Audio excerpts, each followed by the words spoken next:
Good evening. For my insider threat film analysis, I chose the movie Snowden. I know it is a controversial topic, and I don't necessarily support the releasing of sensitive information that could damage other intelligence operations and those serving on the ground. But some of the things that happened during the movie, it kind of struck me even while we were going through the class that there were some instances of failed management or leadership and some things that were used by Snowden or some of Snowden's activities that could have been viewed by his supervisors of maybe he should have continued to maintain the access that he did, or um, thinking about relationships, his times in the hospital, that maybe they would have been keys that he should have had some limited access at times. So, moving along,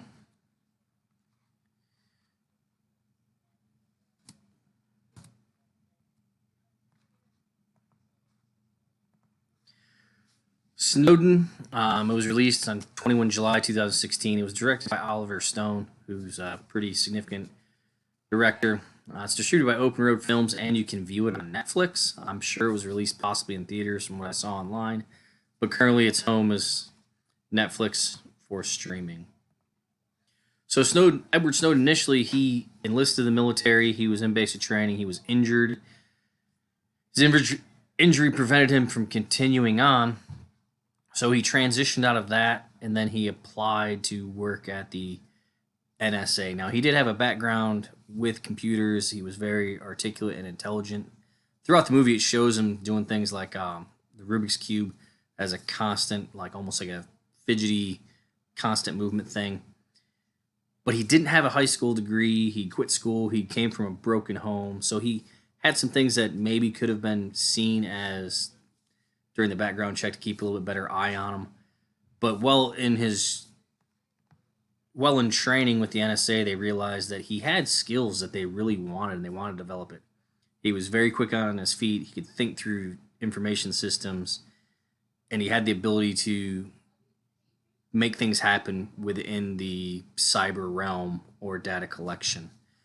So he got hired. He went through the training, or he wasn't necessarily hired, but he was brought in. They did do background checks. They did do things like polygraph tests they showed, but he passed them.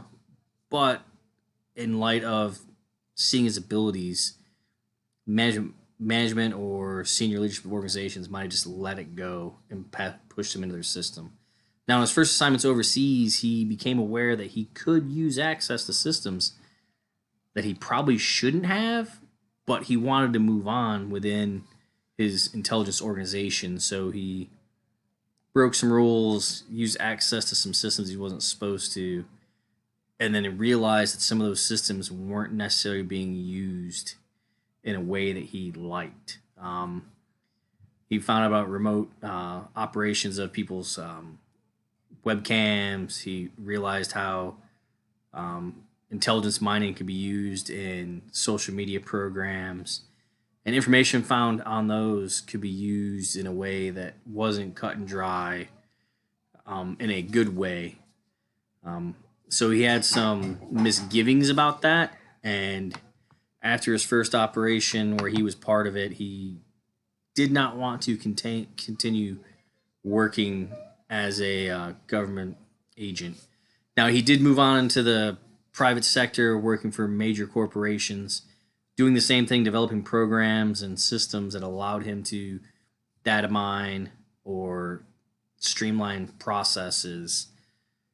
So he was in and out of government service and contract to government contractors. So he was aware of a lot of systems. He developed systems that were used in ways that weren't the way he had designed them, and it just continued to snowball in his own psyche on what his outlook of what was happening. Now, looking at some of the stuff with the No Dark Corners book in mind, they did do the background investigation, they did do the polygraphs, but there were times where he was single point accessing things that probably shouldn't have happened during like a probationary period. Now, those senior officials did realize that Snowden possessed the skills they wanted, so who knows if they pushed him through to get him in, or they might have turned the other way and realized that they could manage what was going on. Now,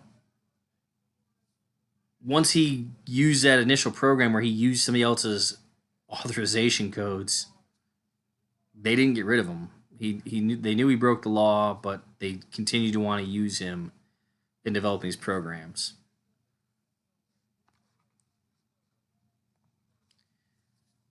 Now, with some of that, if outside entities, other governments, other possible terrorist organizations would have seen Snowden's, agitation level, where he was working, and realized the access he had, he could have caused even more damage to the intelligence community by being handing almost a insider or a spy handing off information.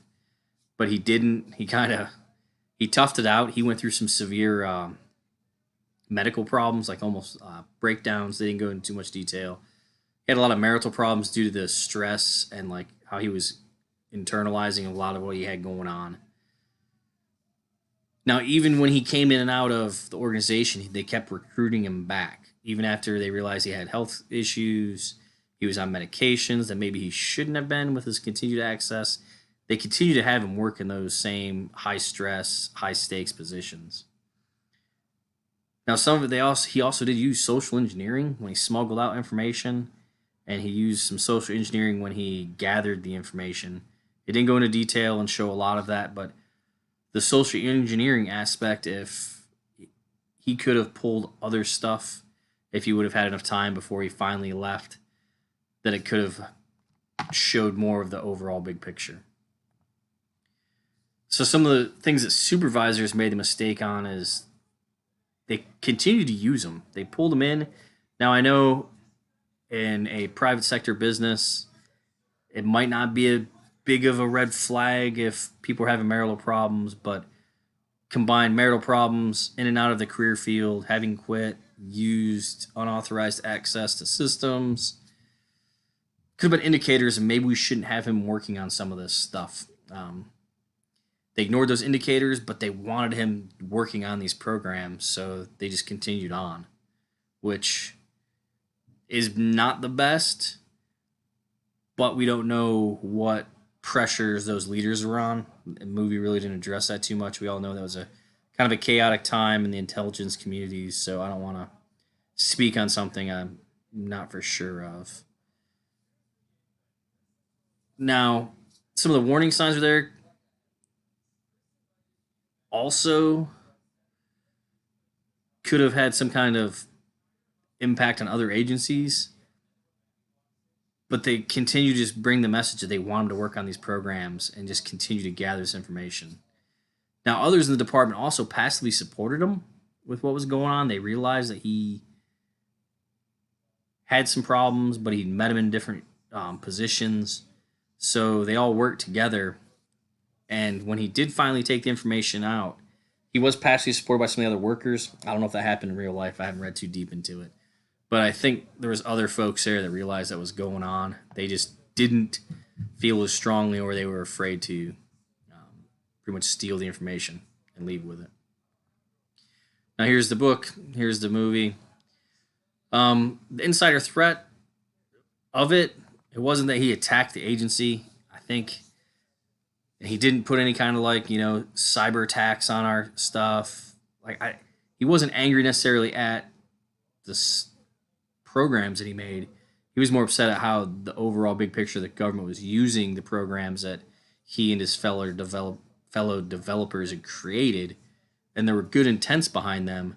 Those good intents got shifted over time to where it was operating outside of what he thought should be being done, and not keeping with the statutes that were put in place to prevent things. So he might not have gotten this, over the edge if some of those signs were recognized. Maybe he didn't have the access he had. Maybe if he went back the last time, he might not have almost snapped and decided to leave with information. But overall, I can see, from his situation why he was upset. I don't necessarily agree with smuggling out that information and taking it to other countries, knowing it could hurt those on the ground that were gathering it, or it could, secondary effects of releasing that information cause quite a bit of chaos, and maybe not the best of ways, but it was a way where he saw he could get his information out there, he could stay alive, and make people aware of what was happening. So that's my insider threat analysis of Snowden. As soon as we started talking about this topic, the movie popped into my head as something that is pretty significant insider threat, and some of those key areas we talked about in the guest presentation kind of rung a bell.